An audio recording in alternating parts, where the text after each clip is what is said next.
আসসালামু আলাইকুম রহমতুল্লাহ। Oppo A16 water damage.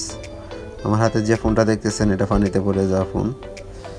এই ফোনগুলো পানিতে পড়ে যাওয়ার পর অনেকে আছে রোদ্রে দেয় বা হালকা একটু জারা টারা দিয়ে রোদ্রে দেয় বা শুকায়। এইভাবে আসলে ফোনগুলো চালানোটাই ঠিক না। ফোন চালাইলে বেশিরভাগ ফোন নষ্ট হয়ে যায়।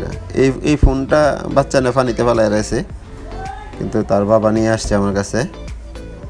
এখন দেখি যে আসলে ফোনগুলো ওনারা অন করছে আর কি, অন করার পর চার্জে মনে হয় বসাইছে। এখন অনেক সমস্যা। অবশেষে দেখলাম ফোনটা ওয়াশ করার পরেও হয় না। লাস্ট পর্যন্ত চেক টেক করে দেখলাম যে পাওয়ার আইসিটা সমস্যা, নিচে অনেক সমস্যা হয়ে গেছে। এখন পাওয়ার আইসিটা আমি আবার রিবোলিং করবো, প্লাস এর লোক আবার লাগাবো। লাগানোর পর দেখা যাক যে ফোনটা অন হয় কি না। আসলেই একটা জিনিস ভুল, এটা হচ্ছে অনেকে পানিতে পড়ে যাওয়ার পর ফোনগুলো ওটা জারা দেয়, রৌদ্রে দেয়।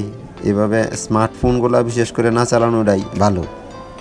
বাটন ফোনের ক্ষেত্রে ভিন্ন রকম, ওইগুলার ফোনের মধ্যে তো এত কিছু আইসি বা এত কিছু নাই।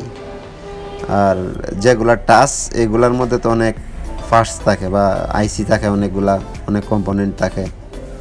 এগুলা চেক দেয়া পরে চালানোটাই ভালো আর কি। বিশেষ করে একজন টেকনিশিয়ানের কাছে নিয়ে গিয়া ওয়াশ বা পরিষ্কার করার পরে যদি ফোনটা চালানো হয় তাহলে এত বড় সমস্যা হওয়ার কথা না।